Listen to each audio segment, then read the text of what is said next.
इकडे येवला तालुक्यामध्ये भीषण पाणी टंचाई जाणवते। 36 गावं आणि 37 वाड्या वस्त्यांना सध्या टँकरद्वारे पाणी पुरवठा केला जातो। येवला तालुक्यामध्ये सध्या भीषण पाणी टंचाई जाणवते आणि त्यामुळे पाण्यासाठी ग्रामस्थांवर वणवण भटकण्याची वेळ आली। सध्या 36 गावं आणि 37 वाड्या वस्त्यांना टँकरद्वारे पाणी पुरवठा केला जातो।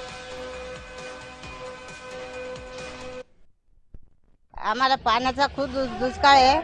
आता टँकर चालू झाला तर मग पाण्याचं आताशी बरं आहे, नाही तर आम्हाला लांबून लांबून पाणी आणावं लागत होतं। आम्हाला पाण्याची खूप टंचाई आहे। पाणी आम्हाला खाली 4 महिने टिकतं पाणकळाचं।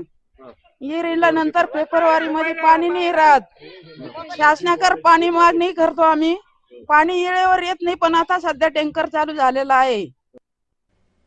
येवला तालुक्यामध्ये भीषण पाणी टंचाई सध्या जाणवते। वाड्या वस्त्यांना टँकरद्वारे पाणी पुरवठा केला जातो।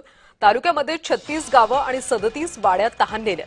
लग्न होऊन 50 वर्ष झाली, मात्र पाण्यासाठी संघर्ष कायम असल्याचं इथल्या महिलांनी म्हटलंय। गावातल्या महिलांनी जय महाराष्ट्रकडे आपली व्यथा मांडली। तालुक्यामध्ये तब्बल 36 गावं आणि 37 वाड्या वस्त्यांना सध्या टँकरद्वारे पाणी पुरवठा केला जातोय। लग्न होऊन 50 वर्ष झाली, मात्र पाण्यासाठी संघर्ष कायमच आहे असं म्हणत महिलांनी आपली व्यथा जय महाराष्ट्रकडे मांडली।